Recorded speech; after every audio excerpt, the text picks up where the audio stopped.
Mr. Mahraem, how close are we to a final ceasefire deal in Gaza? Everybody is optimistic. Everybody is happy around the world, especially the Middle East issue has caused a lot of inconvenience for the whole world.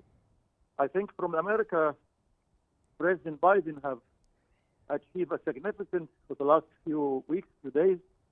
Apart from that, there is a lot of pressure also is already shown up for the last few days by upcoming President Trump. The negotiation was so difficult for the last weeks and days, but I think there is a kind of compromise between both sides, the Israeli side and the Hamas side as well. Hamas, I think, they stressed on what they need, that the war has to be stopped. Ceasefire is like phase number one, but sometimes it has to be stopped immediately in some time. The other thing is the number of detained with the Hamas people, 33 criteria of those about to be transferred, equal of how many under the siege of the prisoner of the Israeli, some Palestinians. I mean, the negotiation, I think, it gives a good recognition to what the people in the area, like Egypt, like Qatar, what they have done for the last few months in that.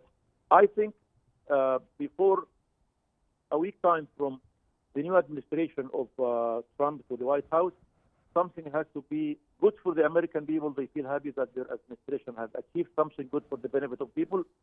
Plus, also, there is a lot of efforts taking place from the Middle East countries and the authorities.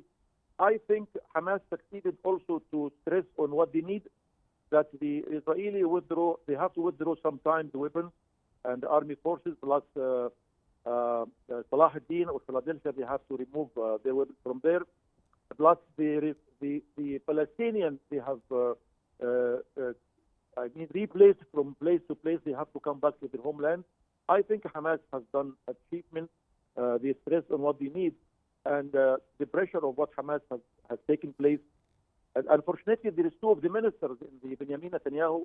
Of course, they will not be ever happy with that.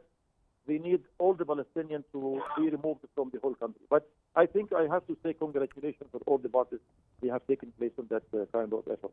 Okay, sir. According to some reports, the deal will include 3 phases, with 3 detainees released on the first day and Israel beginning to withdraw troops after that.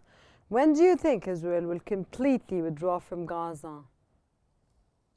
Well, I think we have to be kind of compromise. We reach a good kind of deal after a long time of negotiation, and so many difficulties and obstacles. The Benjamin Netanyahu has to put it in front of the wheel. But I think with that kind of deal, it's guaranteed by the American leaders. It's already achieved by Qatari leaders. I think it will carry on. Benjamin Netanyahu has no other option except because there is so many good pressure have been taking place by Trump. I am sure that Benjamin Netanyahu will be a kind of flexible or optimistic in that regard.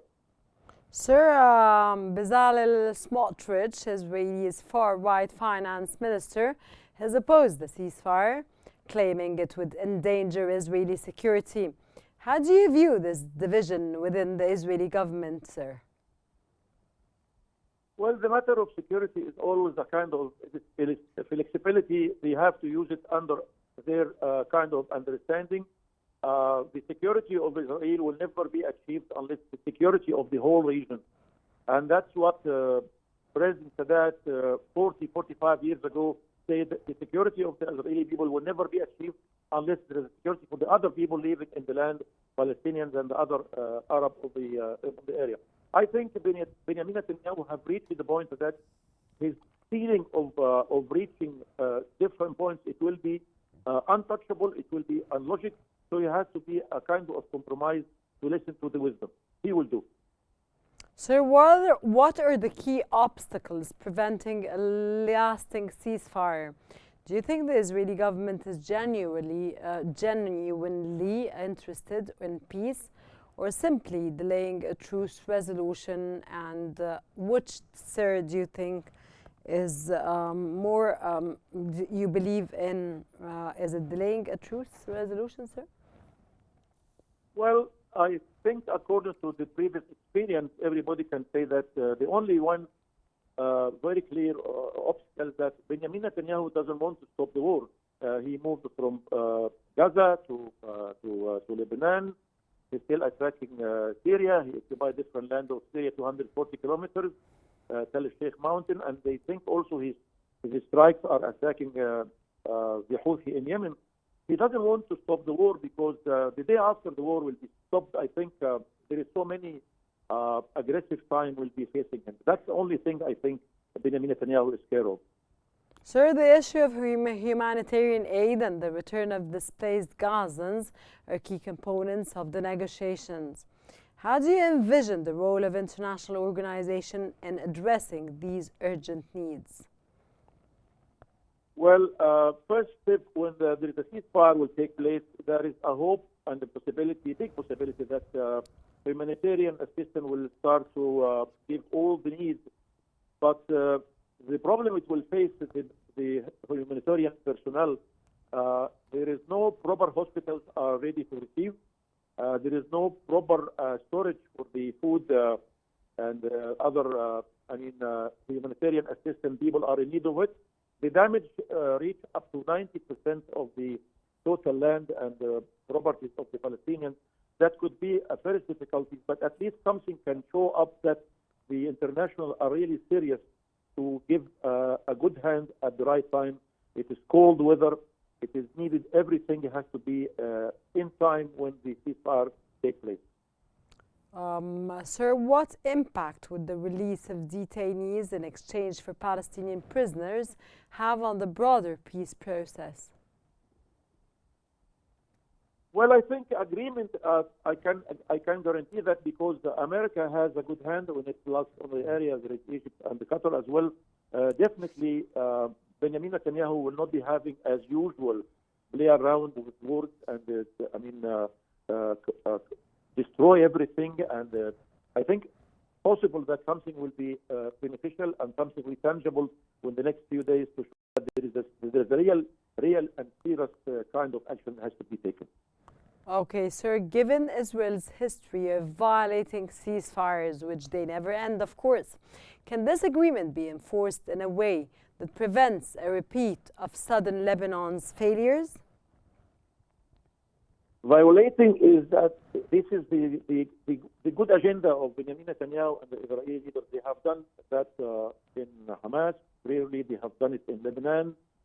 I doubt very much, but let us say I am quite optimistic that when Trump will be in office after a week time from now, I think Trump has a new scenario that he has to push to show his people around the country, the 50 states. Okay, Mr. Ahmed, I just want to point out here to the point that you mentioned now, and the question I asked you. So you mean that the Trump administration, or the President Trump, when he becomes the President of the United States, he has a policy to stop Israel from violating ceasefires? Because this was my question. I do agree 100% of that, because he has. So it plays all upon the Trump administration. Correct. He has to show his power and his faithful to his promises to the border and to his own people. Okay, sir, with Gaza's infrastructure in ruins, how feasible, sir, is the agreement's plan to restore hospitals, schools, and utilities? And who's going to be funding this? This is a really good question. Israel used to do all this damage before relying on all the Gulf states, the country of them, Saudi Arabia, Emirates, all the Arab countries used to support. But that kind of damage, actually, it is meant by Israel. And I think somehow there is some kind of penalty. Israel has to share a big part of that, because he did a big damage to the whole area. Palestinians have to come back. They have to find schools and the hospitals and all the humanitarian assistance. Israel has to share on that. Definitely, there is no doubt.